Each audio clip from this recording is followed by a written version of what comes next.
नमस्कार मंडळी, आज नवरात्रीचा दिवस तिसरी रेसिपी। तर आज मी घेऊन आले आहे मस्त अशी झणझणीत उपवासाची कढी, उपवासाची भाकरी आणि झणझणीत असा उपवासाच्या शेंगदाण्यातल्या कुटातली मिरची। खूप अप्रतिम ताटाची रेसिपी आहे।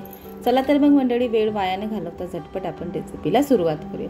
तर सर्वप्रथम आपण इथे भाकरी करणार आहोत। त्यासाठी इथे मी वरईचे पीठ घेतलेले आहे भाकरीचे। त्यामध्ये इथे मी गरम पाणी उकळलेले घ्यायचे आहे, थंड पाणी घ्यायचं नाही, कारण हे पीठ चिकट नसते। गरम पाणी घेतल्याने भाकरी करण्यास सोपी होते। गरम पाणी घेऊन अलगदरित्या याचं पीठ मळून घ्यायचं आहे। जास्त पाणी घालायचं नाही, नाहीतर हे पीठ लगेचच पातळ होऊन जातं।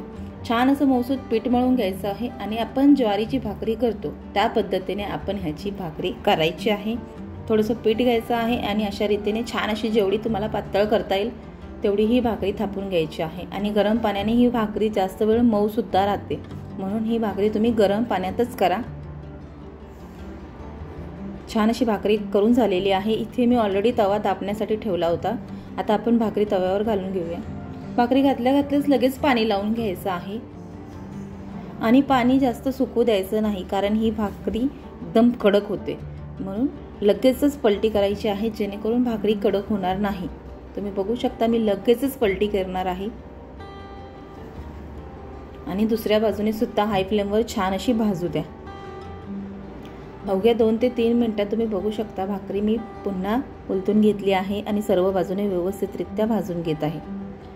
एका बाजूने भाजून झाल्यास दुसऱ्या बाजूने तुम्ही गॅसवर किंवा तव्यावर तुम्हाला जे आवडेल तुम्ही त्या पद्धतीने ही भाकरी भाजून घ्यायची आहे। शक्यतो गॅसवरच भाजा, जेणेकरून भाकरी कडक होणार नाही। तव्यावर भाजली तर भाकरी नक्कीच कडक होईल। छान अशी भाकरी भाजून झालेली आहे। आता आपण कढी करून घेऊया। कढी करण्यासाठी इथे मिक्सर जारमध्ये मी थोडंसं खोबरं घेतलेलं आहे, म्हणजेच पाववाटी, 5 ते 6 हिरव्या मिरच्या तिखटवाल्या, 1 इंच आलं। जर तुम्ही खात असाल तर यामध्ये कोथिंबीर सुद्धा घालू शकता आणि त्याचं एक वाटण तयार करून घ्यायचं आहे। इथे मी अर्धी वाटी दही घेतलेला आहे, त्यामध्ये चवीनुसार मीठ घालून ते दही घोटून घ्यायचं आहे अशा रीतीने। आता इथे तुम्ही कोणत्याही पदार्थात जिरे किंवा कोथिंबीर खात असाल तर तुम्ही ते नक्कीच घाला, काही हरकत नाही। आम्ही खात नाही म्हणून घातलेलं नाही। तर इथे मी पातेल्यात 2 चमचे तेल गरम केलेलं आहे आणि तयार केलेलं वाटण आपण ह्यामध्ये घालून घ्यायचं आहे। तर वाटण छानपैकी परतून घ्यायचं आहे। शक्यतो तुम्हाला जमेल तर तुम्ही कढीमध्ये ओलं खोबरं घाला, खूप छान अशी खमंग चव येते ओल्या खोबऱ्याने। तर हे वाटण भाजून झालेलं आहे, तुम्ही बघू शकता छान असं तेल सुटलेलं आहे। आता आपण जे घोटून घेतलेलं दही होतं त्यामध्ये थोडंसं पाणी घालून मी त्याचं ताक तयार करून घेतलेलं ते आपण ह्यामध्ये घालून घ्यायचं आहे आणि छानपैकी मिक्स करून घ्यायचं आहे। ही कढी उकळायची नाही, ही कढी फुटते, सो तुम्ही ही कढीला उकळू नका, छान अशी गरम करून घ्या सतत ढवळत। तर तयार आहे आपली कढी। आता आपण शेंगदाण्यातल्या कुटातल्या मिरच्या करूया। तर इथे मी पॅनमध्ये 2 चमचे तेल गरम केलेलं आहे, त्यामध्ये कट करून घातलेल्या तिखट किंवा तुमच्या आवडीनुसार कमी तिखटाच्या तुम्ही यामध्ये मिरच्या सर्वप्रथम भाजून घ्यायच्या आहेत। छान अशा कुरकुरीत भाजून घ्यायच्या आहे। त्यामध्ये थोडंसं मीठ घालून घ्यायचं आहे। मिठाने काय होईल की ही मिरचीचा ठसका उडणार नाही आणि ठसकणार नाही घरात।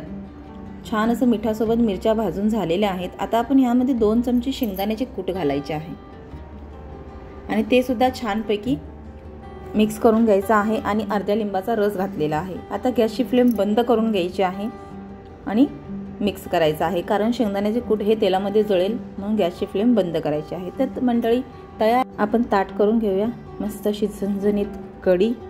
सोबत इथे मी काकडीची कोशिंबीर केलेली आहे उपवासाची, बटाट्याचे काप उपवासाचे, शेंगदाण्यातल्या कुटातल्या मिरच्या आणि भाकरी।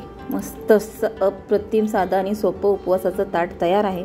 तर मंडळी, तुम्हाला जर माझी रेसिपी आवडली असेल तर व्हिडिओला लाईक, शेअर आणि सबस्क्राईब करा। सोबतच बेल आयकॉन बटन दाबायला अजिबात विसरू नका, जेणेकरून तुम्हाला नवनवीन रेसिपीचे नोटिफिकेशन येत राहतील। पुन्हा भेटू अशाच एका नवीन रेसिपीसोबत। वेळात वेळ काढून पूर्ण व्हिडिओ पाहिल्याबद्दल मनापासून खूप खूप खूप थँक्यू।